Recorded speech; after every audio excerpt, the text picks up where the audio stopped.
So the other day I was scrolling through Instagram, as I tend to do, as we all tend to do.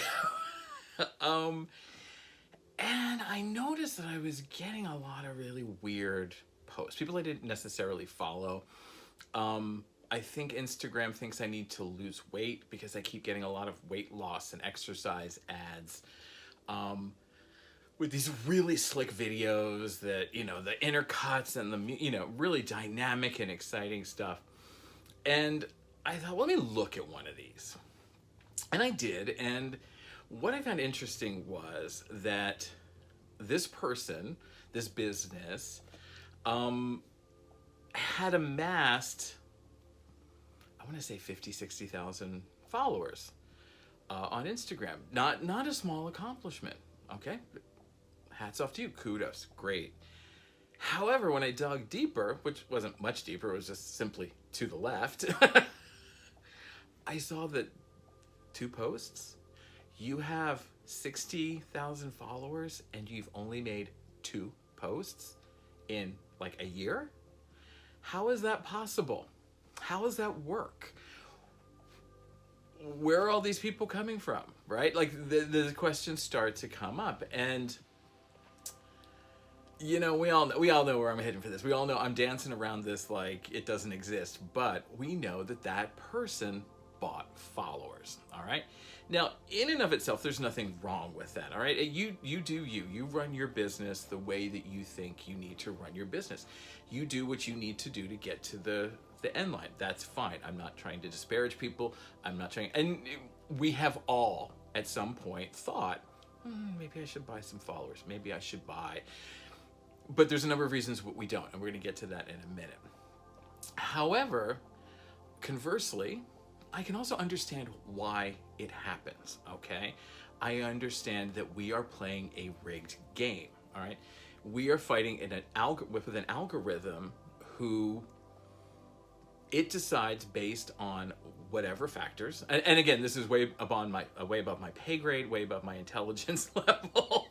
I have a very basic understanding, but I'm going to guess if you're watching this video, if you're a fan of my content, you don't really have a vast array of knowledge. You're just a small self-employed business owner like myself trying to get from Monday to Friday. So, but we need to be aware of these things so in case we do need to look further, we can. And the point of that is you're fighting, again, this algorithm that is going to decide the fate of your business based on mathematical facts, all right? And this kind of harkens back to the days when I used to do admissions. And I did admissions for an art school, which was, getting into art school is slightly easier than getting into like a Cal State or Harvard or something like that.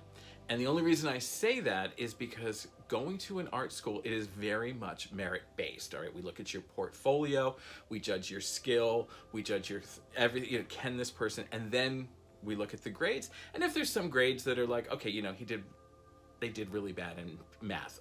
What art student hasn't, right? Okay. Then that would factor in differently. Whereas if you go to a more traditional four-year college, a quote-unquote liberal arts college, you are going to be a mathematical number, all right? So you could have a 4.5 GPA or 4.4 GPA, but because they're so impacted and they're so busy, they want 4.5, and the computer will not even put you in front of an admissions counselor because your mathematical score doesn't give you that access, all right? And it's the same thing with the algorithm. That mathematical calculation doesn't give you access to people. It's not putting you in front of people or as many people as you should be, all right? Or as you'd like to be. Here's the thing. That's okay. We're not looking for everybody, right? We're looking to talk to a very specific core consumer. We are looking to speak to our casual consumer, our core consumer, our super fans. We want them to be engaged with our content enough that they will like and share it, all right? Or at minimum, share it. Our real metric for success, our real goal in everything that we do on social media is to get them to come in and purchase. For us as a self-employed small home consultant, freelancer, gigster, whatever it is, your goal is to have some content come in front of somebody and get them so excited by it that they decide they have to get up and come in and get it at your store, get it at your location, jump online and order it right away, whatever it is. That's our goal. Sales is our only metric. Likes and follows are great. That lets us know that what we're saying works.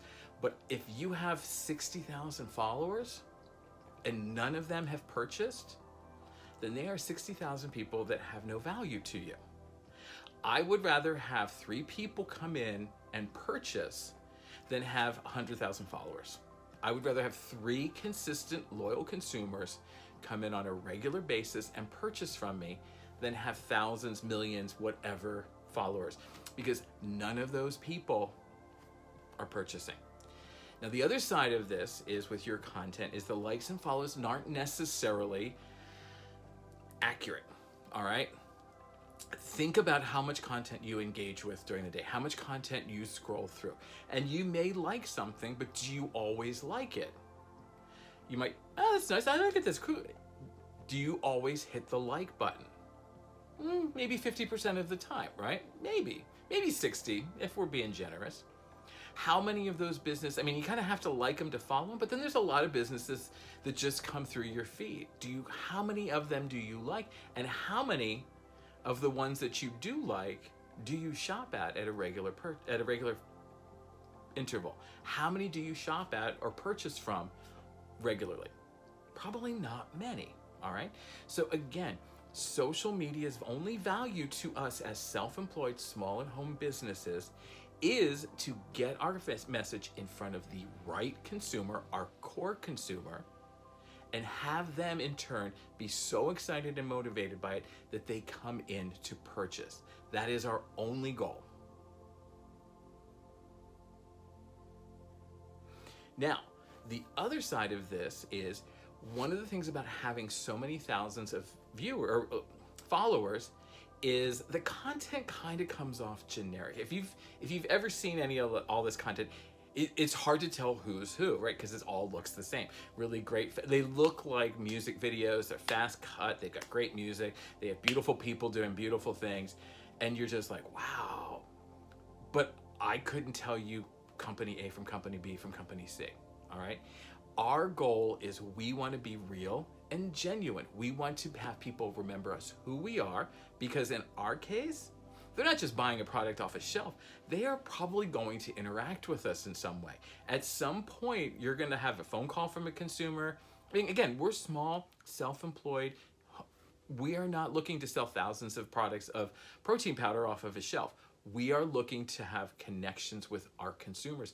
And as small self-employed businesses, we take those connections incredibly serious. We are very serious. I have yet to meet the small home, small business, consultant, contractor, freelancer who does not take those relationships with their consumers to such heart that it becomes like a part. I mean, they are very serious. We are very, very serious about these. So why would you want to give the impression that you are anything but genuine and real? 100,000 followers with like a couple of hundred posts doesn't really give, and I'm going to be generous here with a couple of hundred posts, right? Like that doesn't really say genuine and real. That doesn't say to me, I feel like this person's going to have my back when it comes to this with this product. If I'm going to use their services, I can feel like, because we are definitely going to interact with them. We are going to definitely engage with them, and we need them to feel trust. We need them to trust us so they can refer us, all right? Referrals come from a sense of trust. They've come to you, they like you, they're buying from you, they've had a good experience, and now they want to tell other people, all right? And they want the other people that they know that they're gonna have, Mary, you're gonna have the same experience I had because I know this person, I know this business, and I know how they do business. You are going to be incredibly happy with this company because that's who they are. That's who you are. You are going to mesh well. That is the goal of our social media. That is all that we want, is to convert and bring people in to buy more and refer more. And thousands and thousands and thousands of consumers, thousands and thousands of likes are not going to change that. We need people to come in, and we need them to share.